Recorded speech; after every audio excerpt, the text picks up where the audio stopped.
Hello friends, welcome to SSC coaching centre. दोस्तों, आज के वीडियो में कुछ ऐसे क्वेश्चन जो बार बार परीक्षाओं में आए हुए हैं और आपको डिस्टर्ब कर रहे हैं। अगर आपके सामने जब वो क्वेश्चन आ जाता है तो आप उससे डिस्टर्ब हो जाते हैं, यानी कि अभी तक आपने वो क्वेश्चन सीखे नहीं है। तो आज आप सीखोगे, पूरा वीडियो देखिएगा। चलिए स्टार्ट करते हैं। पहला क्वेश्चन है, एक दुकान में गणित, अंग्रेजी तथा विज्ञान के पुस्तकों का अनुपात 5:7 है।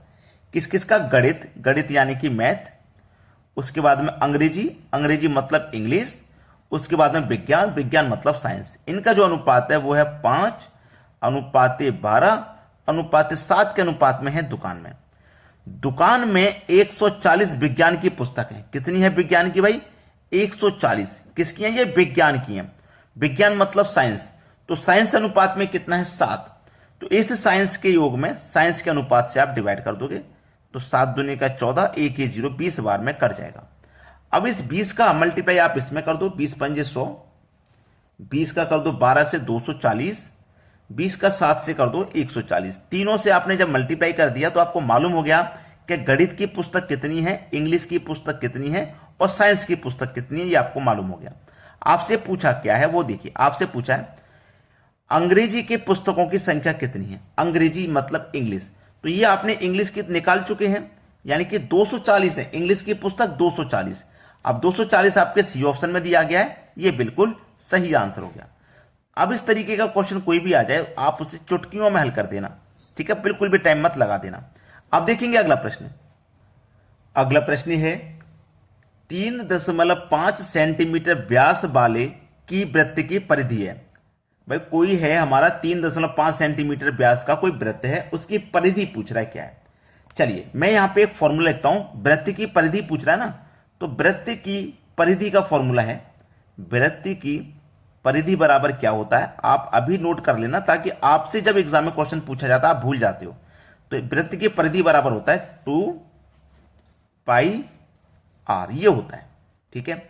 अब आपको 2 लिखना है, इनटू पाई का मान कितना होता है? 22/7 होता है, इंटू आर की वैल्यू कितनी है? रेडियस 3.5। कितना है भाई? 3.5, यही तो है। अब देखिएगा यहां पे आप क्या करोगे, 3.5 है हमारे पास।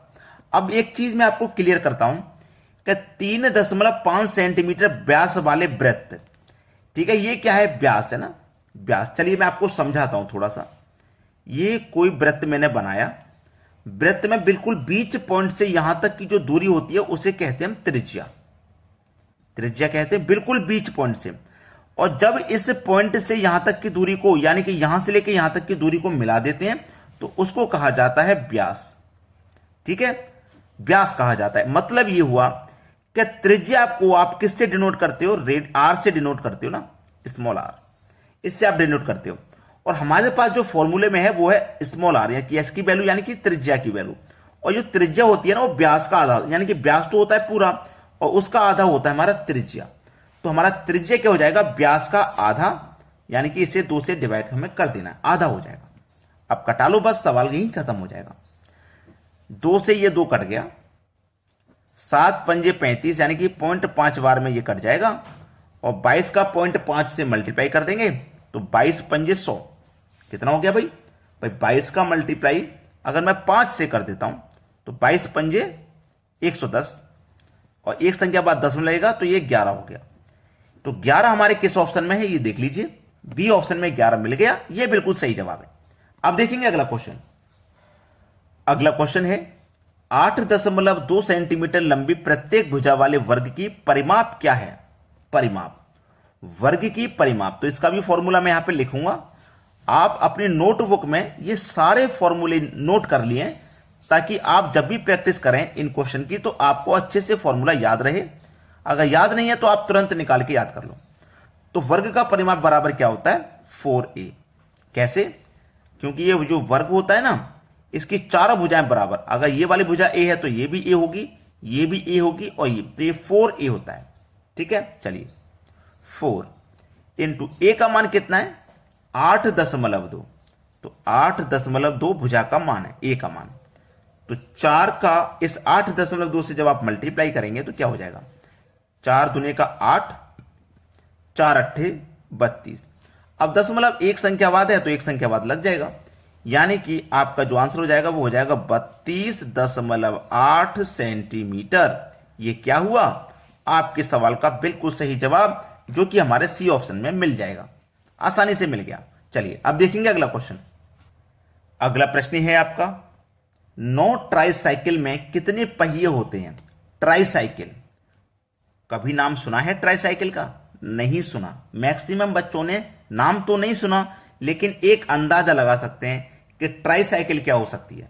कोई ट्राईसाइकिल आपने कभी चलाई है? ट्राईसाइकिल मोटरसाइकिल होता या साइकिल होता, समझ में आता, ठीक है ना। ऑटो रिक्शा होता, बस होता, समझ में आता, लेकिन उसने ट्राईसाइकिल करके दिया है। एग्जामिनर इसी तरीके से आपको गुमराह करता है। ट्राईसाइकिल का मतलब है 3 पहिया वाहन, 3 पहिए वाला वाहन।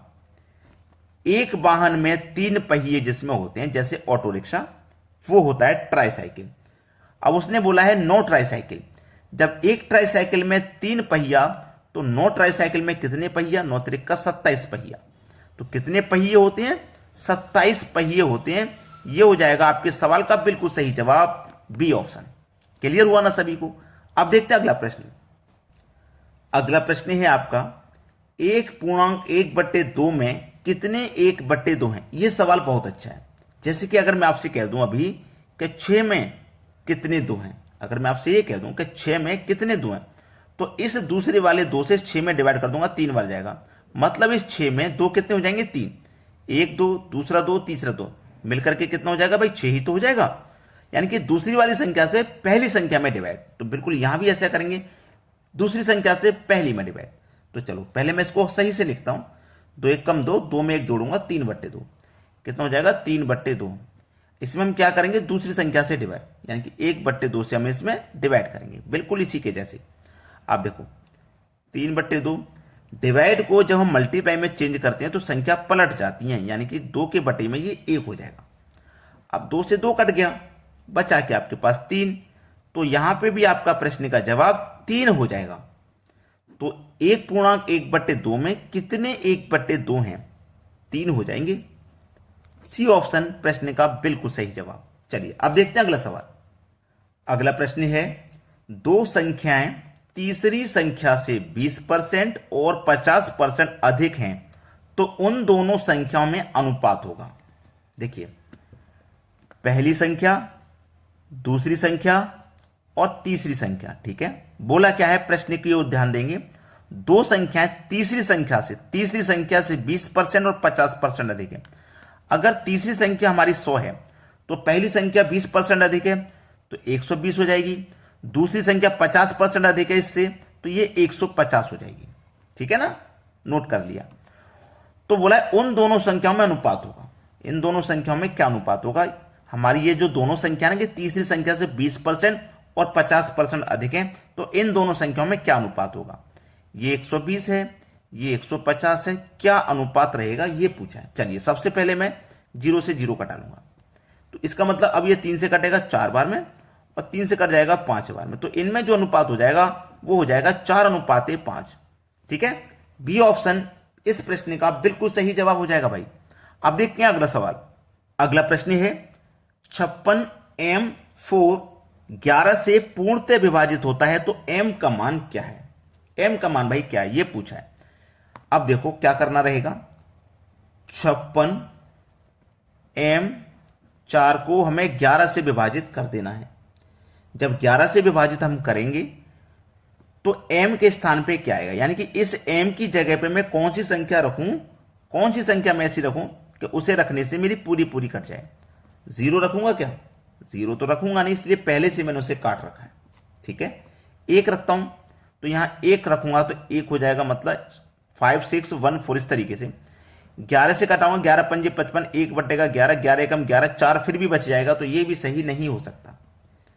3 रख लेता हूं मैं, मान लीजिए यहां पे 3 रख लेता हूं, मैंने रख लिया 3, तो 11 पंजे 55, 1 बचेगा 13, 11 एकम 11, 2 बचेगा 24, 24 भी 11 से नहीं कटता, तो ये भी गलत।